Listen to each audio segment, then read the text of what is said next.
SK একাডেমিতে সবাইকে স্বাগতম। আমি স্নেহাশিস খাটুয়া। 2024-এ যারা এইচএস পরীক্ষা দেবে এবং সংস্কৃত বিষয় আছে তাদের জন্য আমি সাজেশান নিয়ে হাজির হয়েছি। আমি আগের ভিডিওতে সংস্কৃতের গদ্যাংশ পদ্যাংশ এই দুটো বিষয়ে সাজেশান দিয়েছি এবং এই আজকের যে বিষয়গুলো নিয়ে সাজেশান দেব সেটা হচ্ছে নাট্যাংশ, সাহিত্যের ইতিহাস এবং ভাষাতত্ত্ব। ঠিক আছে, আমি যে কোশ্চেনগুলো তোমাদের জন্য রেখেছি এই কোশ্চেনগুলো তোমরা যদি রেডি করে যাও পরীক্ষা হলে তোমাদের কোনো সমস্যায় পড়তে হবে না। চলো আমরা দেখি কথা না বাড়িয়ে যে কোনগুলো তোমরা কোন কোশ্চেনগুলো তোমরা রেডি করবে। ঠিক আছে, আচ্ছা, আমাদের নাট্যাংশ একটাই নাট্যাংশ আছে, সেটা হচ্ছে বাসন্তিক স্বপ্নম। কি বাসন্তিক স্বপ্নম? বাসন্তিক স্বপ্ন সম্পর্কে আমরা একটু জেনে নিই। আচ্ছা, তোমরা সবাই কিন্তু খাতা পেন নিয়ে বসবে, যেগুলো বলবো একটু লিখে রাখবে খাতায়, তাহলে দেখবে সহজেই মনে থাকবে। আচ্ছা, বাসন্তিক স্বপ্নম কার লেখা? আর কৃষ্ণমাচার্যের লেখা। এটা এই বাসন্তিক স্বপ্নম কোথা থেকে নেওয়া হয়েছে? শেক্সপিয়ারের লেখা এ মিডসামার নাইট ড্রিমস থেকে নেওয়া হয়েছে। ঠিক আছে, আচ্ছা, আমাদের পাঠ্যাংশে মাত্র প্রথম অংশটাই আছে, বাসন্তিক স্বপ্নের প্রথম অঙ্কটা বা প্রথম অংশটাই আমাদের আছে। ঠিক আছে, এখান থেকে আমরা তিনটে কোশ্চেন করব। ঠিক আছে, দেখে দাও কি কি কোশ্চেন করবে। তিনটে কোশ্চেন করলেই একটা না একটা কোশ্চেন তোমরা কমন পাবে। দেখো আমরা কি কি কোশ্চেন করছি। বাসন্তিক স্বপ্নম নাট্যাংশের সংলাপ অনুসারে কৌমুদীর চরিত্র বর্ণনা করো।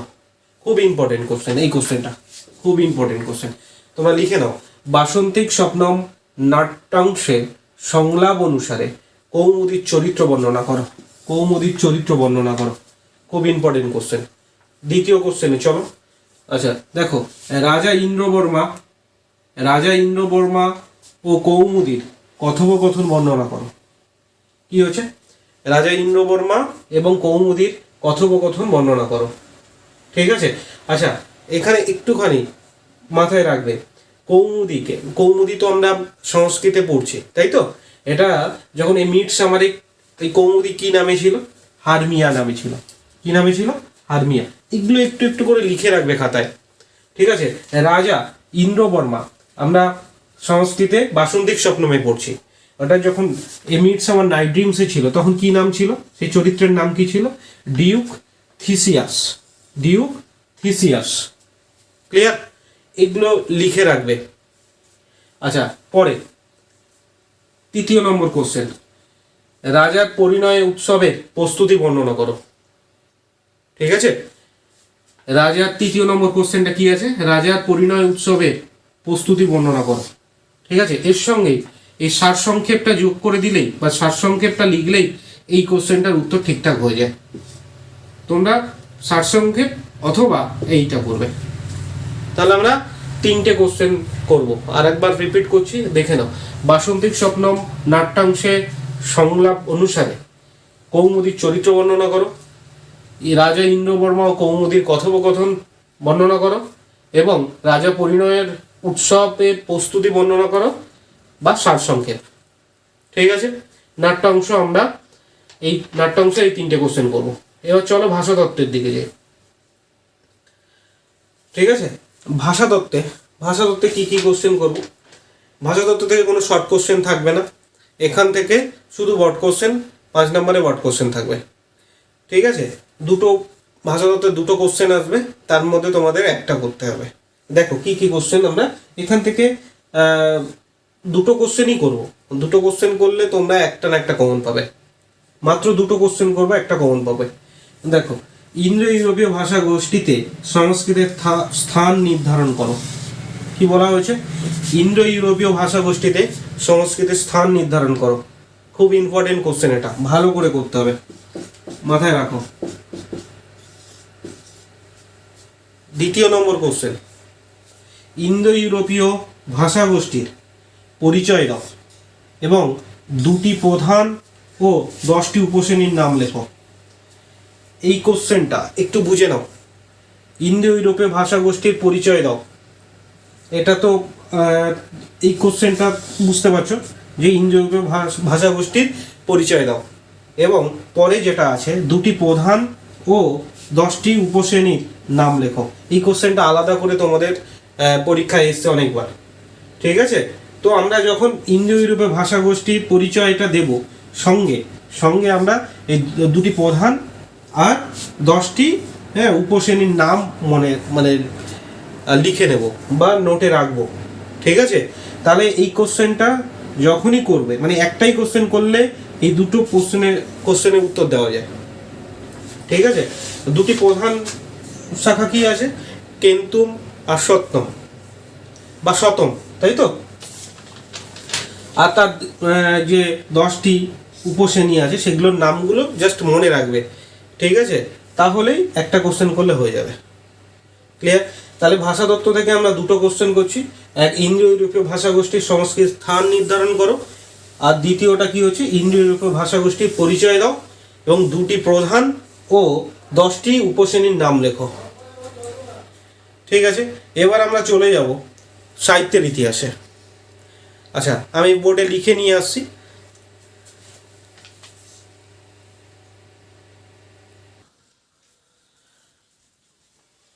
আচ্ছা, আমরা সাহিত্যের ইতিহাসে সাজেশনগুলো দেখে নেবো, যে কোশ্চেনগুলো আমাদের করতে হবে সাহিত্যের ইতিহাসে একবার দেখে নেব।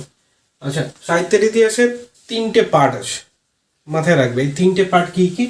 এক চিকিৎসা শাস্ত্র, হ্যাঁ, এক বিজ্ঞান শাস্ত্র মানে ওই জ্যোতিষ বিজ্ঞান, এবং নাটক, হ্যাঁ, গল্প, এগুলো।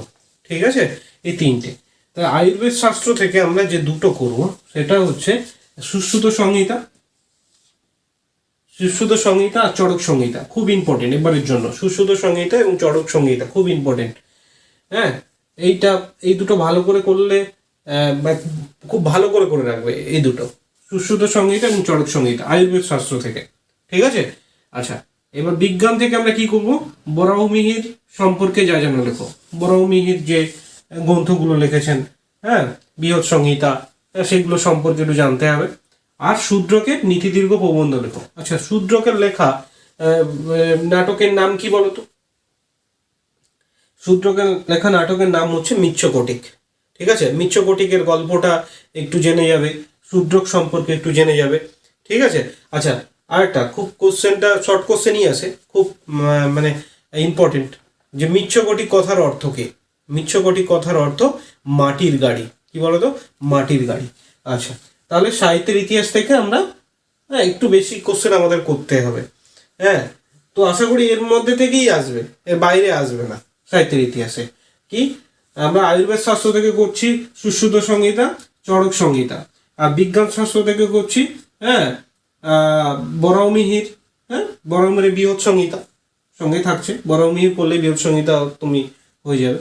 আচ্ছা, আর শূদ্রক সম্পর্কে নীতিদীর্ঘ প্রবন্ধ। আচ্ছা, শূদ্রকের জায়গায় যদি মিচ্ছকটিকও আসে, ঠিক আছে, শূদ্রকের তো লেখা মিচ্ছকটিক হলেও এটা লিখতে পারবে, কোনো অসুবিধা নেই। ঠিক আছে, সাহিত্যের ইতিহাসে আমরা এই কোশ্চেনগুলো করবো। এই কোশ্চেনগুলো করলে তোমাদের পরীক্ষা হলে কোনো সমস্যা হবে না। এবার চলে যাও প্রবন্ধ রচনা। প্রবন্ধ রচনার তেমন কোনো সাজেশন হয় না, তাও তোমাদের জন্য আমি কিছু প্রবন্ধ রচনা এনেছি। এগুলো করলে আমি আশা করি যে এর মধ্যে থেকে তোমরা পাবে। ঠিক আছে। আচ্ছা, আমার ছাত্ররা যারা আমার কাছে পড়ে তারা আগের বছর মানে 2023-এ এইচএসে সংস্কৃত বিষয়ে 3টে প্রবন্ধ রচনা পেয়ে গেছিল। প্রবন্ধ রচনাগুলো একবার দেখে নেব কি কি প্রবন্ধ রচনা করতে হবে। আচ্ছা, দেখো, স্বামী বিবেকানন্দ করতে হবে, বিদ্যাসাগর লিখে নাও এগুলো, স্বামী বিবেকানন্দ, বিদ্যাসাগর, কালিদাস এবং নেতাজি সুভাষচন্দ্র বসু। আচ্ছা, আর এদিকে কি করবো? মম প্রিয় ঋতু তুমি বর্ষাকাল করবে। ঠিক আছে, বর্ষাকালও এবারে ইম্পর্টেন্ট আছে। বর্ষাকাল দিলে বর্ষাকাল লিখবে, আর মম প্রিয় ঋতু বললেও বর্ষাকাল লিখবে। আচ্ছা, তারপরে গ্রাম সম্পর্কে একটু জেনে নেবে, মানে গ্রাম সম্পর্কে জেনে লিখবে।